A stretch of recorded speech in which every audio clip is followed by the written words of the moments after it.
Hello and Minglawa, I'm Henry Zin. Welcome to Myanmar Today, and here's where we take a look at what's happening in Myanmar. Today we have reports from our reporters David Tanner on World Day Against Child Labour opening campaign. Akajo got a story on why government's support is crucial in driving stock market in countries like Myanmar. Loom will give us the detailed report on discussion on draft bill for urban and regional development planning. And last but not least, Thora Swezin will take us away with Souls of Russia concert. Before we get to the reports, let's have a quick look at the latest local news from around Myanmar. Opening ceremony of Livelihood and Food Security Trust Fund, LIFT or LIFT Forum 2019 was held at the Kempinski Hotel in Naypyidaw on Tuesday. At the ceremony, Union Minister for Agriculture, Livestock and Irrigation, Dr. Aung Thu, Union Minister for Investment and Foreign Economic Relations, U Thong Thun, and Australian Ambassador to Myanmar, Andrea Faulkner, gave opening remarks. LIFT Fund is a multi-donor trust fund and it was established in Myanmar in 2009. Since 2010, LIFT has been operating in the areas of agriculture, livelihood, microfinance, nutrition, and migration with the total funding of $509 million to improve the lives and prospects of smallholder farmers and landless people in rural Myanmar. A coordination meeting on permission to use roadside land, acquiring electricity, construct infrastructures, link up with security and other transport facilities for Ministry of Transport and Communications, Road Transportation Administration Department, RTAD, to implement a radio frequency identification RFID system was held at the Ministry of Transport and Communications on Tuesday. At the meeting, Deputy Minister U Jomyo gave an opening remark about implementing RFID system assessment and selection on hiring a consulting agency and future work processes, and RTAD Director General U Min explained in detail about matters in conceptual plan on implementing RFID system, status of conducting feasibility study after signing contract agreement, works to be conducted in cooperation with ministerial departments, Naypyidaw State, region governments, and smooth in-country work processes for RFID system. To develop a love for literature and books in rural youth and students, mobile library activities were carried out at Thittor Basic Education Primary School in Ot Twin Township, Tangwu District, Ningautpin High School, and two schools in Tandabin Township on Tuesday morning. Mobile Library Service is the collaboration between the Information and Public Relations Department and Shanti Volunteer Association of Japan. The service will include activities such as physical exercises, storytelling with comic books, plays on board, paper puppet shows, and reading comic books.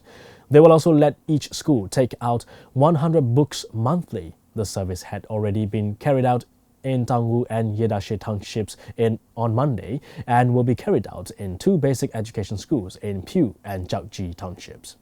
And that's all with the local news. You're still with me on MI Radio's Myanmar Today, and I believe it's time now to take a look at our first report. World Day Against Child Labour opening campaign was held on Tuesday at Pan Pacific Hotel with the theme, Children Shouldn't Work in the Fields, but on Dreams. The aim is to achieve a child labour-free Myanmar in the coming decades. Our reporter David Tanner has the story.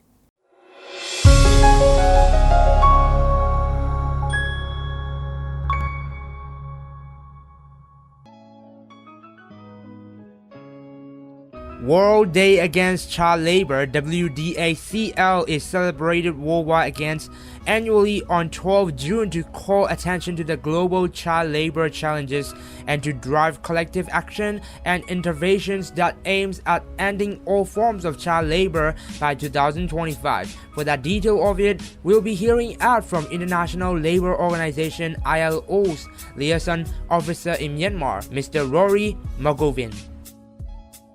Today is the World Day Against Child Labour. It's marked around the world as to focus the effort and commitment to really tackle this problem.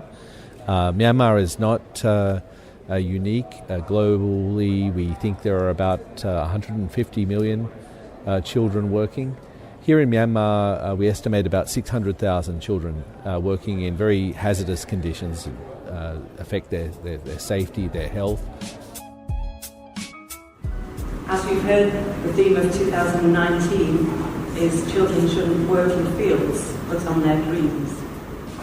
Because the million...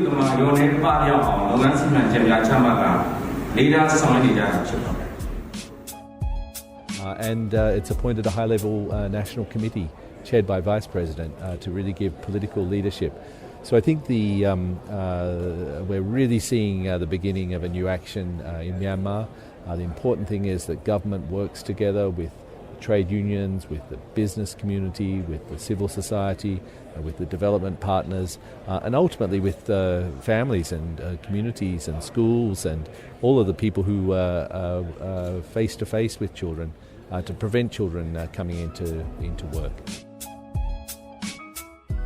From ILO Global Survey on Child Labor, there are approximately 152 million children in child labor globally, of which 73 million are in hazardous work. Allowing these conditions to continue will in effect weaken the future workforce of each of the country.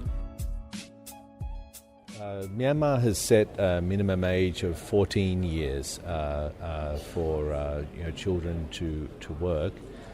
But there are certain types of work that should be prohibited for any children right up to 18. And we call those the hazardous forms of work. So, for instance, working in a quarry, working with very dangerous tools and equipment, working sometimes in industries where children might be open to exploitation or abuse.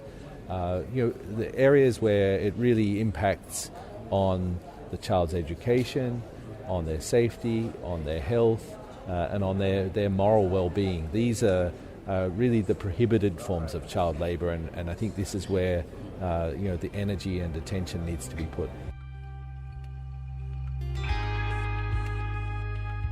Documentation for the issue of certain circumstances is a must to ensure everyone is aware about the issue. As in the event, I have also seen the photo story, which is kind of like a photo documentation which leads to short and impactful content awareness. We'll be hearing out the detail from the director of the Yangon Photo Festival, Mr.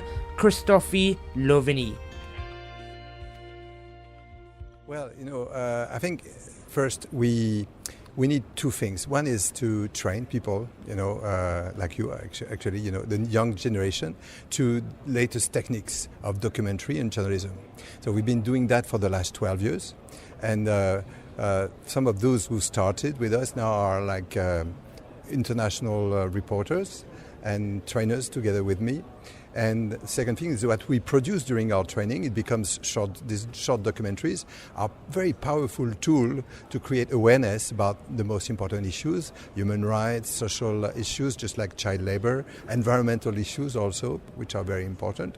So what we do is these short documentaries, we show them on the social networks. We have a magazine called Myanmar Stories that you can share all those stories. We publish once per week. And then also during the Yangon Photo Festival and other festivals in other divisions and states, we reach hundreds of thousands of other people also to make them think how important are these issues like child labor. Thank you guys. Hope you enjoyed the report. Reporter David Tanner signing out for now. And you guys have a good day. That's a report on World Day Against Child Labor opening campaign. We'll be taking a look at stocks and currency exchange rates in Yangon very soon, but let's check on weather updates now in the three major cities in Myanmar. In Yangon, there's drizzles today with 100% chance of rain, but it feels like 34 degrees Celsius. Highest temperature is expected to be 29 degrees Celsius, while the lowest is expected to be 26 degrees Celsius. In Naypyidaw, cloudy skies today with 80% chance of rain, but it feels like 34 degrees Celsius. Highest temperature is expected to be at 31 degrees Celsius, while the lowest is expected to be at 25 degrees Celsius. In Mandalay, mostly cloudy skies today with 50% chance of rain, but it feels like 34 degrees Celsius. Highest temperature is expected to be at 34, while the lowest expected to be 27 degrees Celsius. Before we move on to stocks and currency exchange rates, let's take a look at the second report for today. 5 companies are trading at the Yangon Stock Exchange, and one logistics company will join the YSX as the 6th listed company. Our reporter Agajo reached out to YSX for more on the monthly stock report and the Myanmar stock market. Here's the story.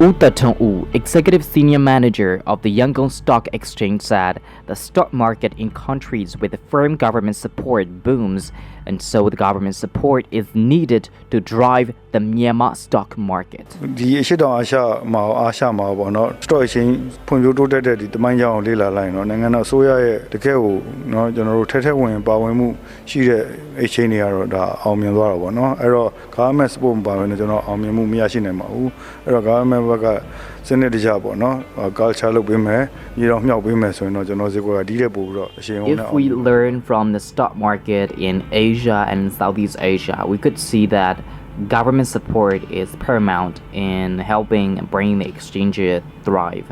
So if the government could systematically culture the market here, it would definitely grow with the momentum. So Vietnam would be a great example we should follow in terms of exchange market. Currently, Myanmar's stock market is struggling with a handful of investors trading at the Yangon Stock Exchange.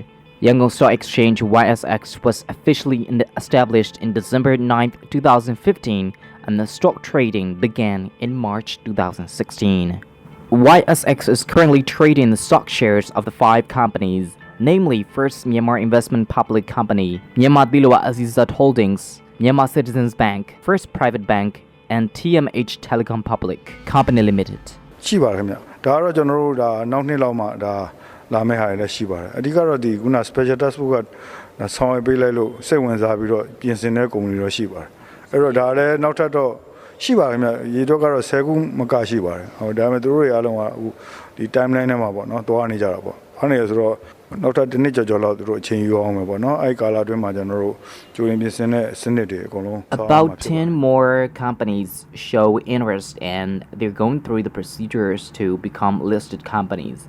They will join perhaps around next year, and another logistics company which is also planning to be listed, and YSX is halfway through the procedures and it is expected to join the YSX in this year. Myanmar Agribusiness Public Corp Limited, MAPCO, announced that it will go public only after 2020 general election, keeping an eye on the election result. Infrastructure builder Great Horkin Company has been considering listing on the YSX since September 2018.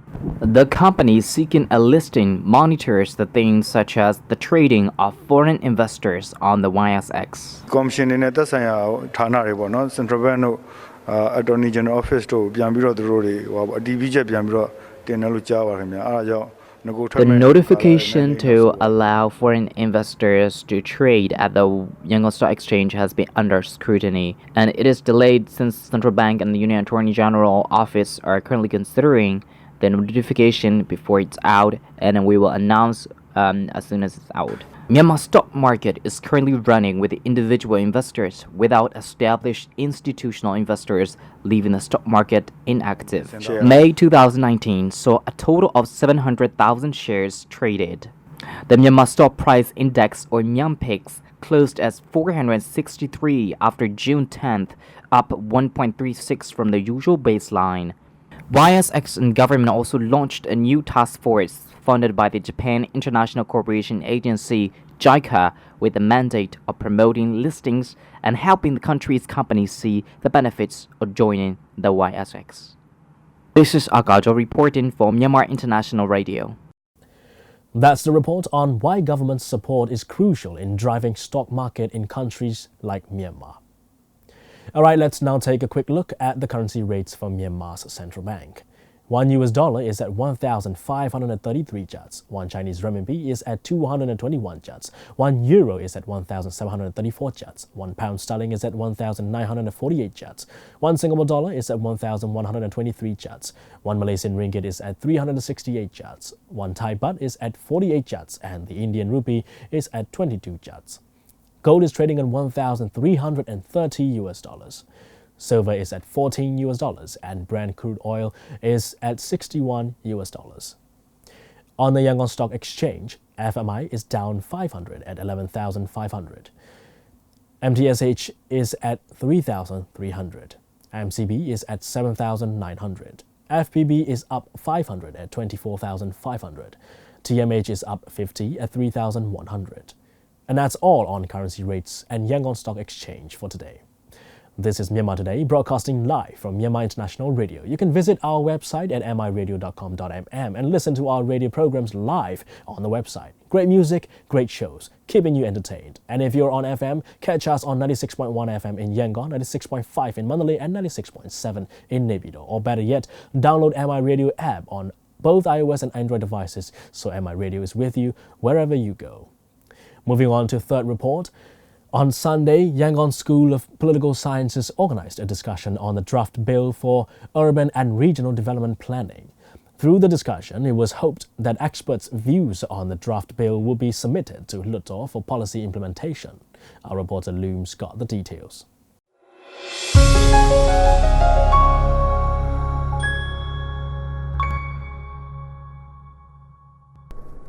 Hi there, this is your messenger Loom, greeting from MI Radio. Now I've got a story about the discussion on the draft bill for urban and regional development planning. Yangon School of Political Sciences organized a discussion on draft bill for urban and regional development planning in Myanmar. The event took place at Park Raya Hotel Yangon on June 9, 2019.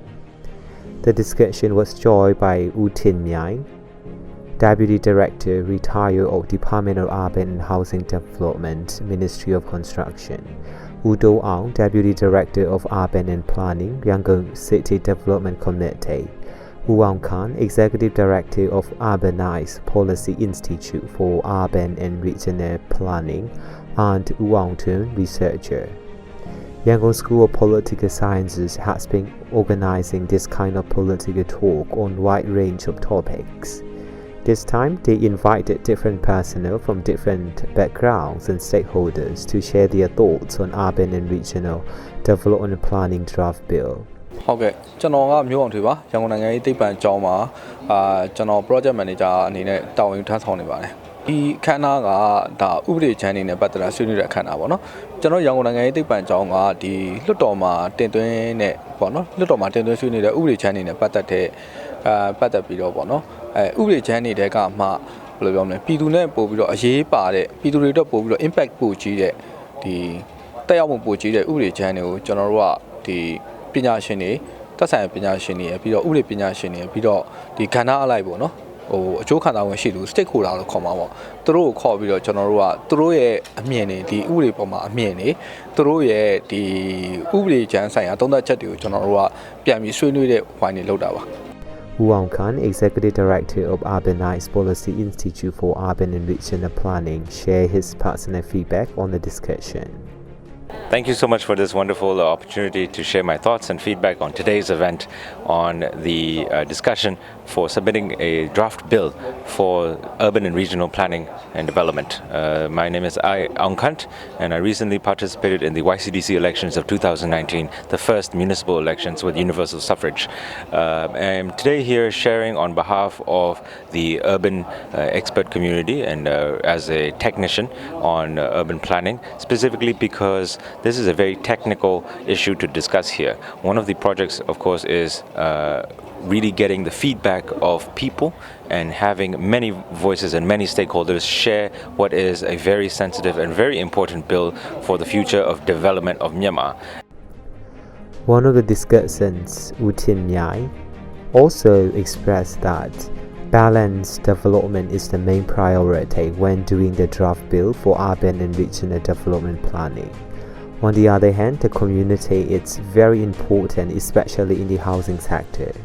ခုနကတော့ကျွန်တော်ဟိုဆွေးနွေးပွဲမှာလည်းကျွန်တော်ပြောသွားပါတယ်အဲ့ဒါတော့ဘာလဲဆိုတော့ဟိုအစင်းစင်းပေါ့လေဟိုရင်ဒီကျွန်တော်တို့ data တွေကိုဟိုဆို balance development ပေါ့နော်ဟိုတချို့ဟာတွေကအများဖုံပြောပြီးတော့တချို့ဟာတွေကတိတ်ပြီးတော့ဟိုနှိမ့်ချနေတာမဖြစ်အောင်လို့ balance ဖြစ်အောင်အဲ့ဒါတော့အဓိကဖြစ်ပါတယ်နောက်ပြီးတော့လည်း ဖြစ်တဲ့ဟာတွေဆိုရင်လည်းအားပေးဖို့ပေါ့နော်ပညာပဲဖြစ်ဖြစ်ဟိုရင်းပေါ့ပို့ပြီးတော့ development ပို့ပြီးတော့အားစိုက်ပြီးတော့လုပ်ဖို့ပေါ့နော်နောက်တစ်ခုကတော့ကျွန်တော်ပြောသွားတာတော့အဲ့ဒီ community ပါ community ဆိုတာကတော့ဗမာလိုတော့အတိုင်းဝိုင်းပေါ့နော်အတိုင်းဝိုင်းဆိုတာတော့ကျွန်တော်အထူးသဖြင့် housing မှာဆိုရင်တော့အရန်ကိုအရေးကြီးပါတယ်အဲ့ဒါကိုလည်းကျွန်တော်ထည့်ပြီးတော့ပြောသွားပါတယ်Myanmar Today, project manager of Yangon School of Political Sciences, said everything discussed here would be presented to the Ludo for implementation of policy in the government level.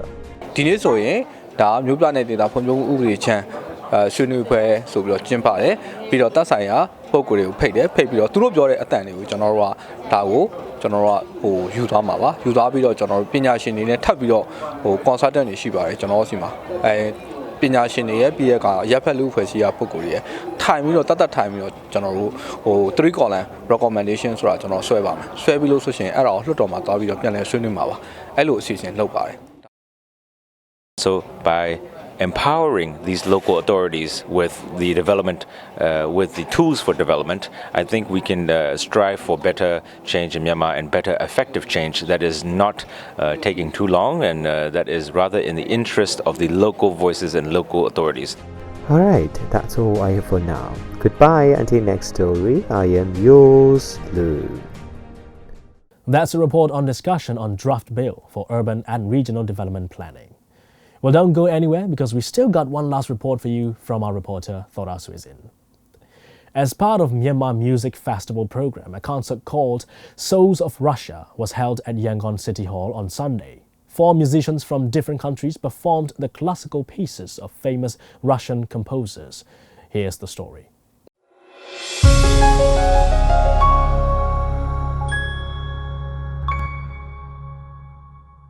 Hello guys, this is your reporter DJ from MI Radio. Now I am reporting about Souls of Russia concert. The special concert of Russian music called Souls of Russia was held at Yangon City Hall at the pleasant night time of 9 June.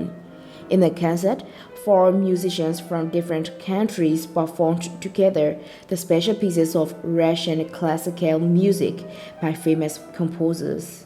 Mr. Kimball Gologer, artistic director of Myanmar Music Festival and who is also one of the performers, said, Today's concert is called The Souls of Russia, and we're introducing mainly Russian classical music, and we partnered up with the Russian embassy to present this concert of Russian classical music.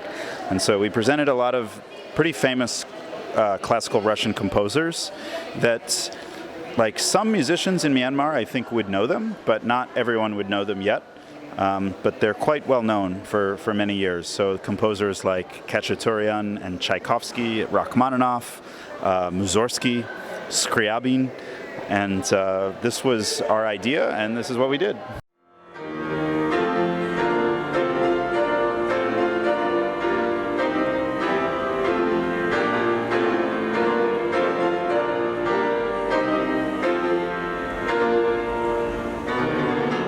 The concert was attended by Russian Ambassador to Myanmar, His Excellency Mr. Nikolai Listobado, Deputy Mayor of Yangon Region, Usuluin, diplomats and invited guests.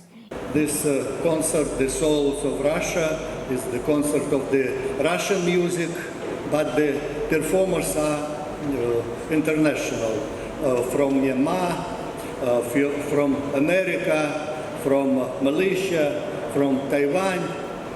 And it's very important, I think, because it's music just appeals to our hearts, to our souls. Music just unites us, gives us happiness, joy, and I hope that it makes us better.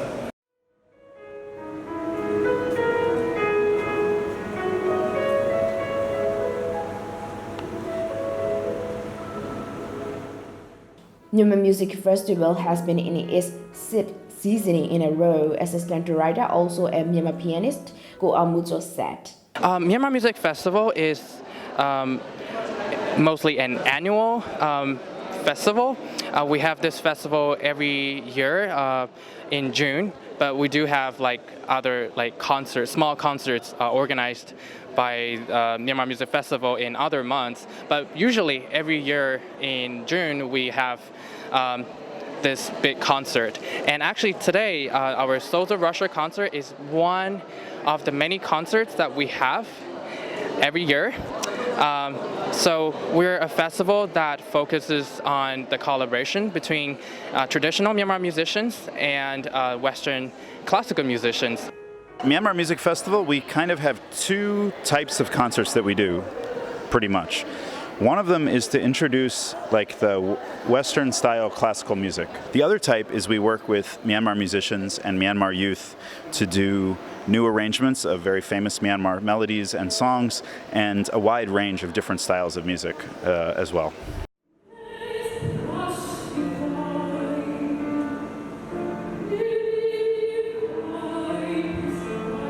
One of the audiences, whose name is Matt Abel, enjoyed the concert without dryness because it was her very first time of listening to classical music. သူရဲ့ဒီပေါ် Russia နဲ့ပတ်သက်တဲ့ classical music ပိုင်းတွေပေါ့အဲ့ဒီကိုတက်တယ်ကိုက classical လေးကြိုက်တာပေါ့ကိုတက်တယ်စိတ် excited ဖြစ်တာပေါ့နော်ဘယ်လိုခေါ်လဲ excited ဖြစ်တာပေါ့နော်ဒါပေမဲ့သူတို့ရဲ့တန်စင်လေးတွေကအစားပေါ့နော်ဘယ်လိုခေါ်လဲကိုယ့်ရဲ့စိတ်ကိုလည်းရှင်းတယ်လို့အဲ့လိုခံစားရတယ်တိလား Unlike the classical music and the melodies they performed tonight make my mind refreshed.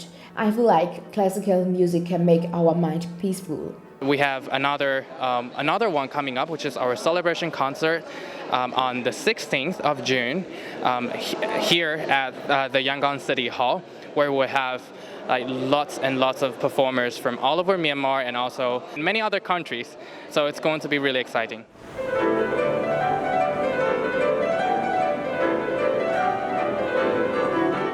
Well, that's all for the Souls of Russia concert now. This is your reporter Dora Suze from MI Radio. That's all the reports we have for today. Well, just before we say goodbye, let's explore a little more around the world to see if there's anything strange or interesting happening in the world.